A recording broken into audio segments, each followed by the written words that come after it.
Welcome to Real Estate Radio with your host, Ken Sax. This show is created for you, the consumer.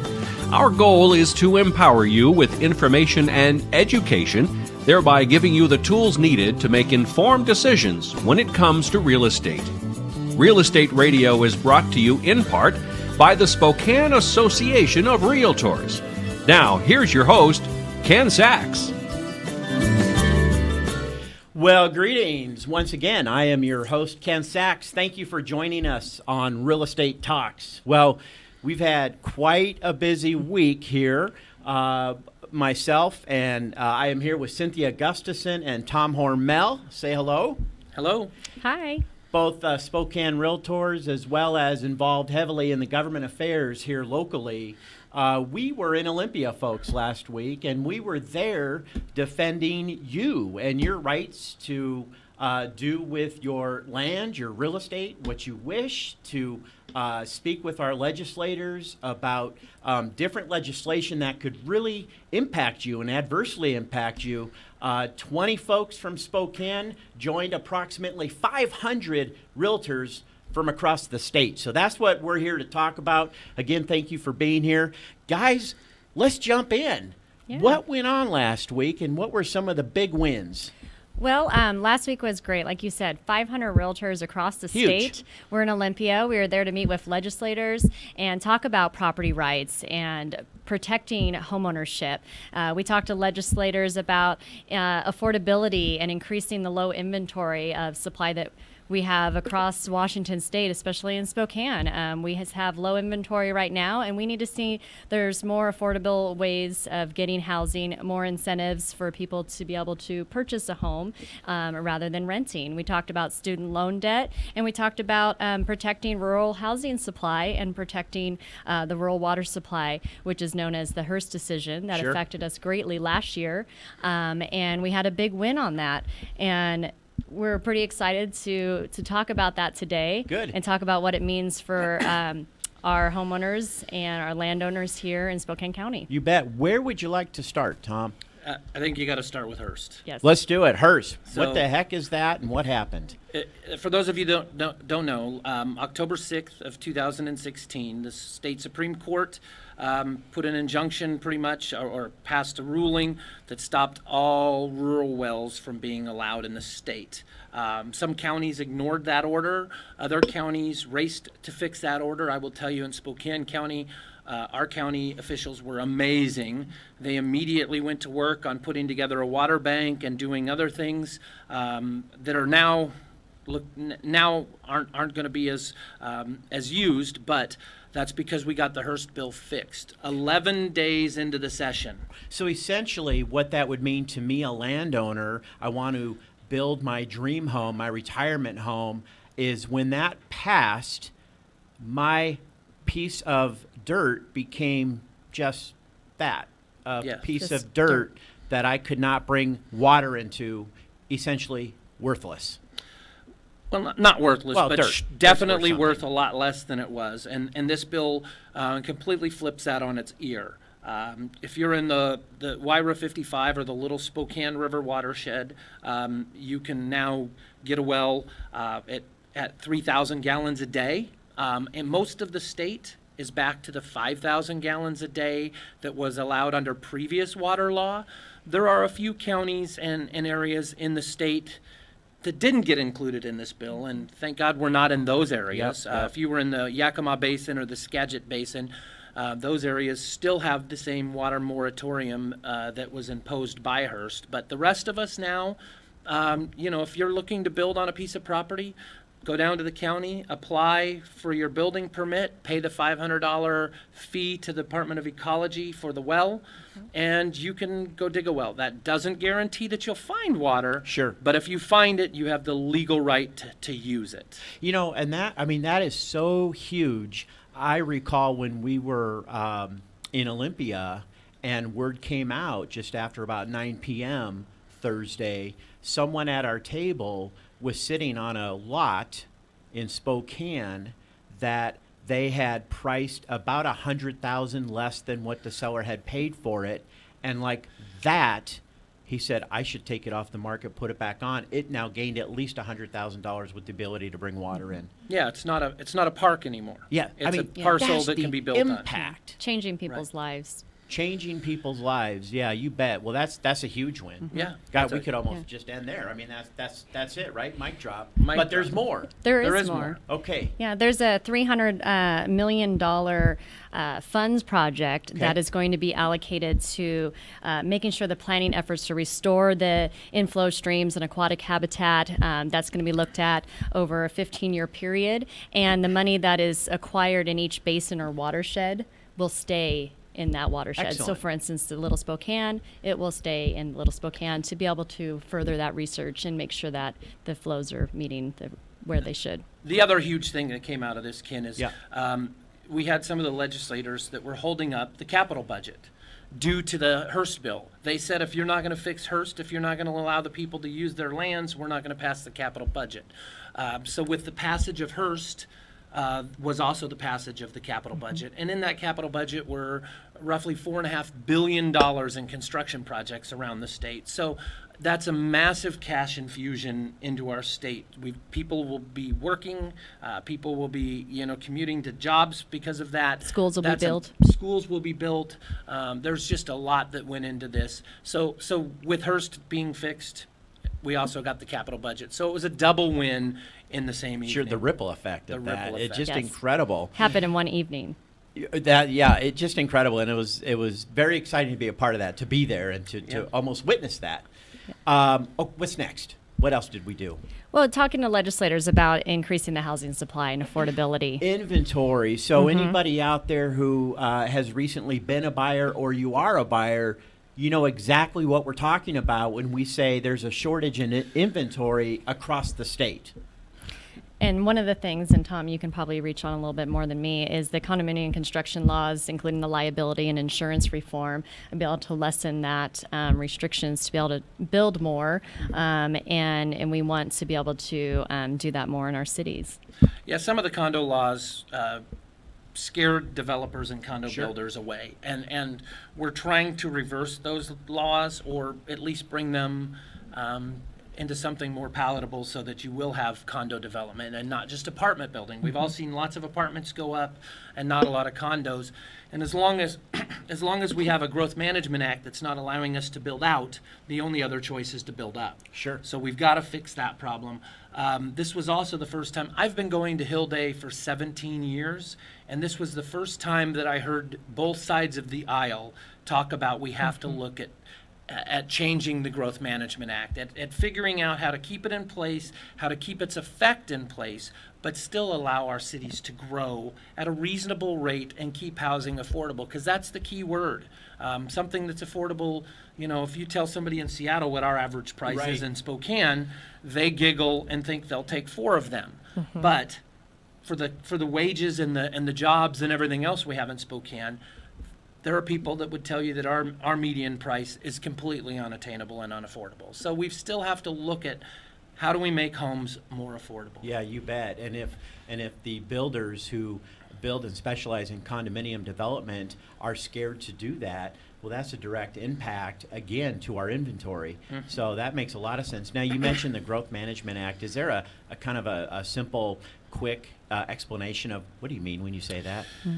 Yeah, so quite a few years back, I think we're coming on 22 years since the Growth Management Act was passed. They kind of drew, I'd say arbitrary, they would tell you that it was completely scientific, but they drew circles around our cities and said, within that first circle, you can build, X number of homes per acre. If you go out beyond that, you got to go to 1 acre, and then 5 acres, and then 10 acres, and then 20 acres. Well, our cities have grown in 22 years. And we're kind of bursting at the seams. And again, if you can't grow up because of the condo laws, we have to grow out. One of the two things has to give, actually both have to give, to really bring affordability back into the equation and to fix the housing supply. We have to have both.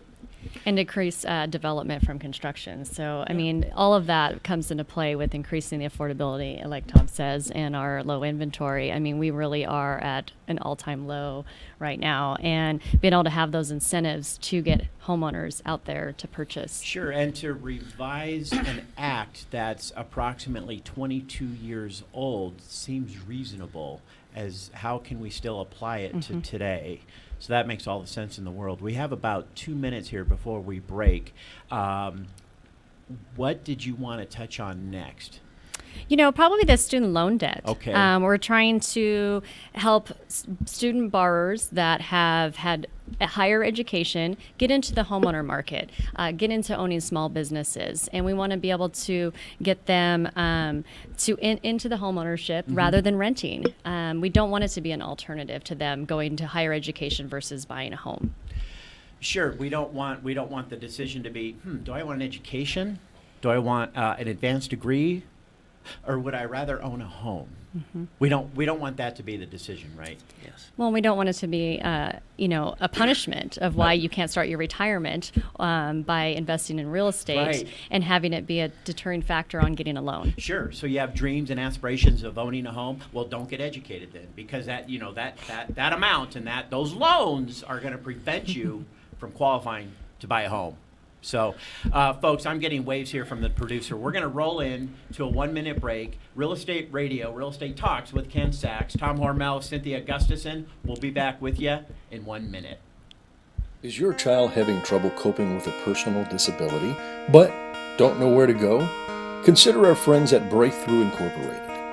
Breakthrough takes great pride in mentoring their DDA clients who have intellectual disabilities and their BRS clients who have challenging behaviors toward the creation of safe, appropriate, ethically sound life goals.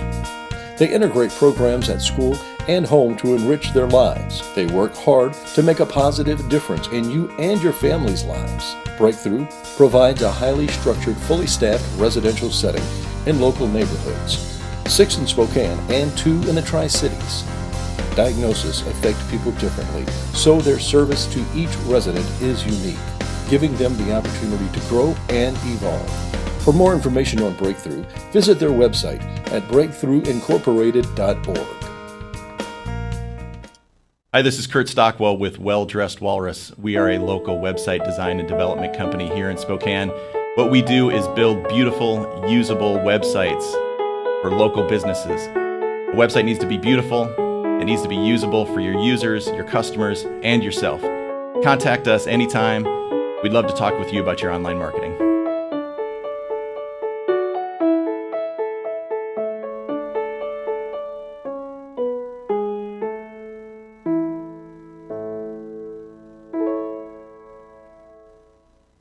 What? You haven't been to the library lately? Stop in today and see that the library is more than books. Spokane County Library District facilities feature on-site technology, including Wi-Fi, computers, and printers, as well as free use of meeting rooms. The Library District offers events and programs for all ages, from story times to career development and employer classes to Social Security workshops. Our staff is well trained and happy to help. Find out more about your library at scld.org. Welcome back to Real Estate Talks. I'm your host, Ken Sax. Again, here with our guests, Tom Hormel and Cynthia Gustafson. We have been talking about last week, frankly, and again, we were in Olympia, Washington, along with approximately 500 other Washington realtors meeting with our legislators, again, frankly, folks, to protect your right and your rights when it comes to real estate, what it is you do with your home, your ability to buy a home, ability to sell a home when we talk about Hirst, which we did. So we were there for you. We were there for you. A great week. A lot got accomplished, and that's what we've been talking about. Now, we ended our first segment talking about student loan debt and how the loan debt is preventing a lot of folks from buying a home because they have so much debt they can't qualify for a loan. And we mentioned how we don't want somebody to have to decide do I want an education or do I want to buy a home? So let's still touch on that with student loan debt. That's right, Ken, is, we want people to invest in education, but we want them to invest in a home. Yes. And the first-time home buyers that are coming in the market, the millennial generation that are all wanting to buy a home, that American dream to purchase a home, we don't want to consider student loan a debt. Should be an investment in their education. So let's figure out a way that we can look at debt to income ratios with loans and get more students and millennials and first-time home buyers in the home ownership and be able to take advantage of that American dream. Sure, and I'm glad you made that point. Our mindset is not, hey, pay it off for them so that they can purchase a home. We're not asking the state or the government to pay off their Absolutely debt. No. Right? No, we're not talking even about the cost of college tuition here. We're just talking about That's another show. the fact that the debt has saddled these people, and with the way that they look at the debt.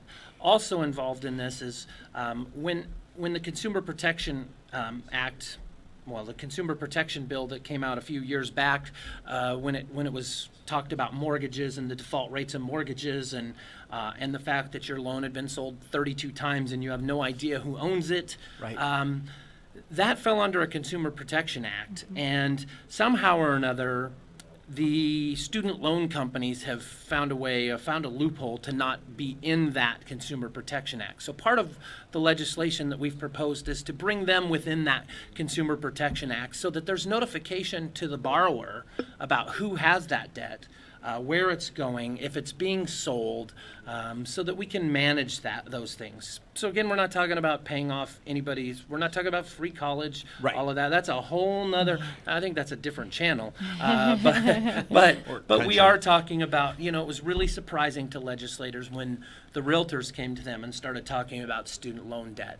They didn't understand the problem with the debt saddling them without being able to qualify for a home or a mortgage for an extended period of time, because quite frankly, college tuition has gotten quite expensive, and so these debts are bigger. And when you're talking about debt to income ratios to qualify for a mortgage, they come into play. Yep. And you made me think of this. People think, well, God, we're all going out there meeting our legislators. Is this really just kind of theater? Does it really make a difference? Do they already know where their mindset is and have all the information they need and already know how they're going to decide? Or do they actually rely on us to explain some things because of their workload? What did they say when we arrived? How many bills had already dropped?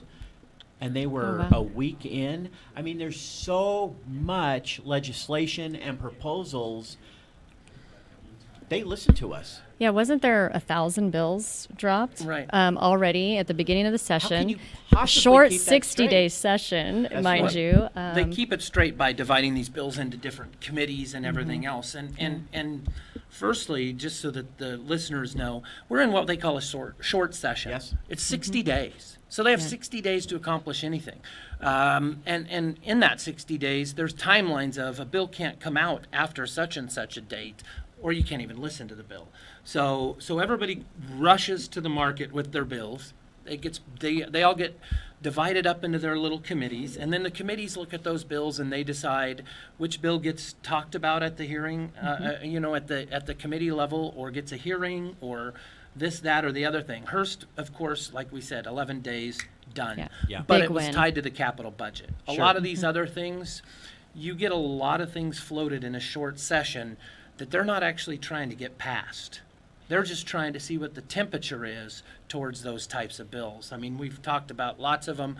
I don't even want to mention some of the names just because some of them are big, scary things that we hope don't ever come to pass. And we're hoping that even in the short session, they show how much pushback there is against those bills. So that's kind of... That's a big one. It's a big one. And we're just excited that we were able, at the first 11 days, that our legislators got down to business. They got Hirst fixed, the capital budget passed, and now, yes, they're going to look at some of these bills, and some of the bills they're not going to look at. There's just too many. But we're applauding them for the work, for listening to us. Like you said, does it make a difference? Absolutely, it does make a difference. We went to them with stories. We've been talking to them stories. with They personal. may not understand the full impact. They're just reading the next bill. But when we come in and say, let me tell you about so-and-so and what happened. Yeah. Oh, Yeah. I didn't know that. The personal stories make a difference, and we're telling them how this affected our homeowner or our client. They weren't able to sell or purchase or dig a well. So we really went in there with stories since last year, kept talking to them and saying how, this is making a difference. And so they do listen to us. We're protecting property rights and homeownership across the board. And we've had some big wins, and this was a big one. This is a big one. Well, in such a divided country right now, I'll Sure. tell you that most of our government officials, they want what's best. Yes. And we've seen that. We've had some of our city council members come to us before they propose legislation to ask, how do you guys feel on this? We had the county come to us before the water bank issue and sit down with us and say, hey, we've got this water bank, we need rules. We'd like you to help us with the rules because you guys are the housing industry as realtors. And then you've got state legislators that are calling us before session saying, okay, where are we sitting on this? Where are we sitting on that? They're not looking for us to tell them how to vote. They're just looking for, The education. The facts, figures, anything that can help them. Because like I said, I think DR, no matter what's next to their name, they want what's best for the state or for the city or for the county that they work for. We've got to stop having such a divided country. Well, and you look at real estate and the impact real estate has on the economy. Yeah, for right? sure. I mean, it's huge. And so I know we all appreciate the sensitivity that the legislators have and just the impact that what we do every day does have on the economy. So I think that's another reason they really listen to us and they want to hear from us. Yeah. Yes, absolutely. Have we covered everything? Well, we got one left. last I think thing. I think Yeah. it's one of the most important Yeah. ones. So the listeners know that this year is the 50-year anniversary of the Fair Housing Act, signed by Lyndon Baines Johnson, LBJ as he's known. And it was one of the major pieces of legislation to come out of an era that's still here, it's still in effect, and it still has a major impact on the housing market. So our legislature has agreed, our state legislature has agreed, and so has our city, to celebrate this throughout the year. So you're going to see things come and I don't know if there's going to be parades or what, but we're going to make a big deal out of this Fair Housing Yeah, Act. you bet. It's a you big bet. deal. I mean, we're protecting both the communities, we're protecting homeowners, Absolutely. we're protecting livelihoods, and just the open market that embraces equal opportunity for everyone. So fair housing does make a difference, and it makes us stronger as a community, as a state, and as a nation. Good, fantastic. Well, I'm getting the 30-second wave. So